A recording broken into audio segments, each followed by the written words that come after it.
नमस्कार दोस्तों, स्वाति भक्ति एंड ब्लॉग में आप सभी का बहुत बहुत स्वागत है।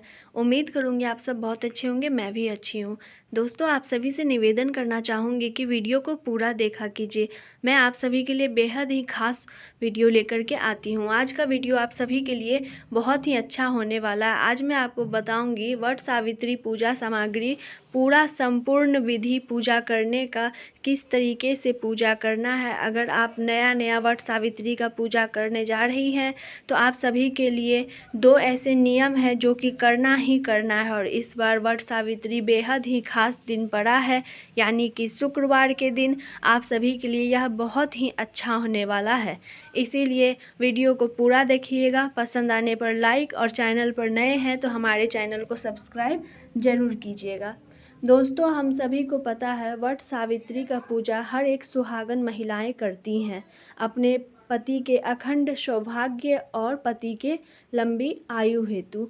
लेकिन दोस्तों, बहुत सारी महिलाओं के द्वारा यह वट सावित्री अपने घर के आसपास के वट के पेड़ में जाकर के किया जाता है, और कुछ महिलाएं घर में ही वट का पेड़ लगा करके करती हैं।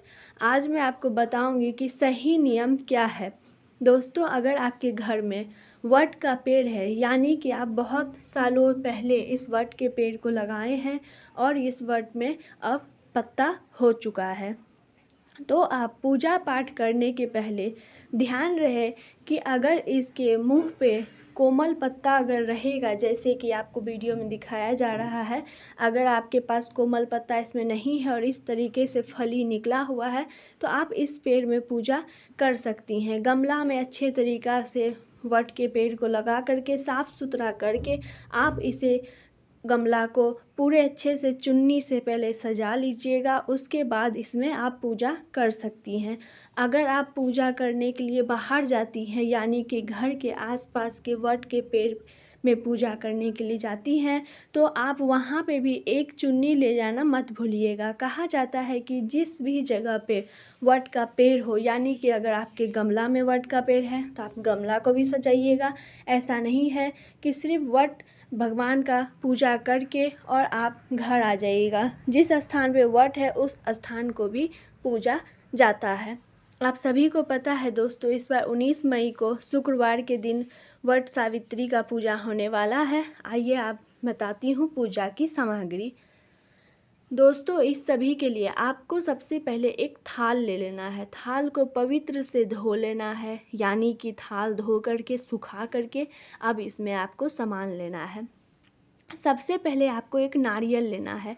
नारियल के अंदर पानी होना चाहिए, और नारियल जब भी आप ले लंबा वाला लें। कहा जाता है कि नारियल में अगर मौली धागा बांध करके वट देवी के आगे, वट पेड़ के नीचे अगर आप रखती हैं तो इससे भी आपकी सारी मनोकामनाएं पूर्ण होती हैं।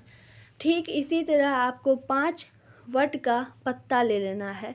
अब उसके ऊपर आपको सत्यवान सावित्री ऐसे करके 5 पत्ता पे नाम लिख देना है।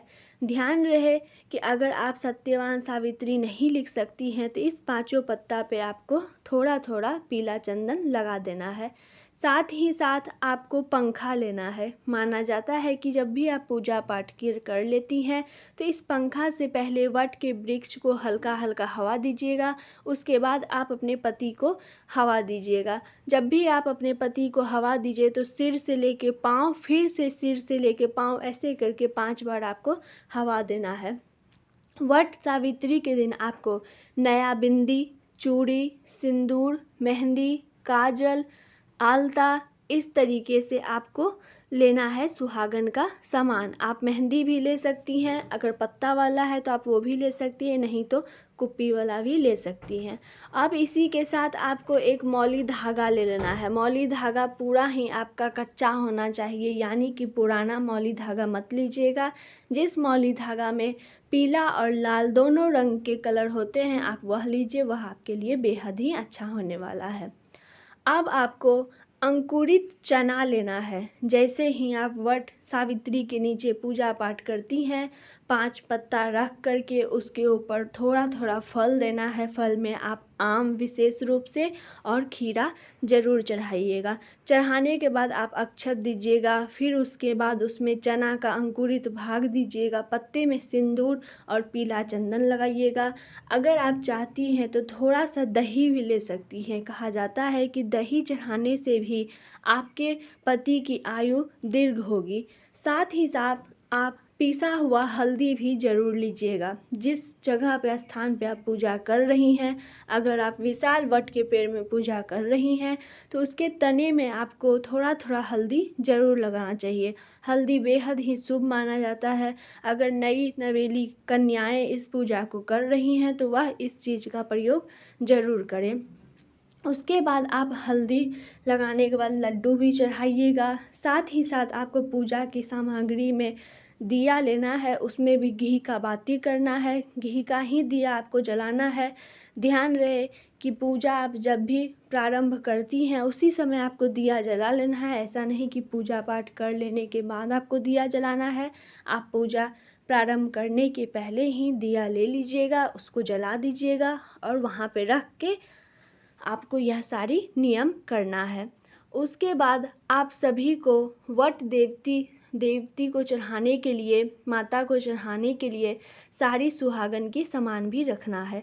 सुहागन का सामान आपको 2 तरह से लेना है। जो भी आप ले रहे हैं 2-2 लीजिए। एक आप वट के पेड़ पे चढ़ा दीजिएगा और एक आप चढ़ा के अपने पास रख लीजिएगा और एक आसपास के मंदिर, नहीं तो आप किसी सुहागन स्त्री को दे दीजिएगा। उसके बाद आप सभी को पूजा पाठ नियम निष्ठा से करके, मौली धागा बांध करके, सारे पूजा संपन्न होने के बाद उसी स्थान पे बैठ करके वट सावित्री की कथा सुनना है और उसके बाद आरती करना है।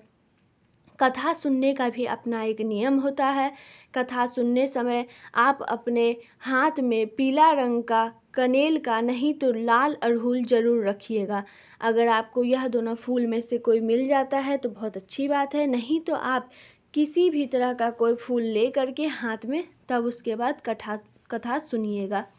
उस सभी के बाद आप सभी को वट सावित्री की आरती भी करना है। कथा का वीडियो मैं अपलोड कर दूंगी। आरती करने के बाद आपने अपने पति के पाँव को छूना है, उनके पाँव को अच्छे से धोना है, छूना है, आशीर्वाद लेना है, उन्हें पंखा से होंकना है, यानी कि उन्हें पंखा से हवा देना है।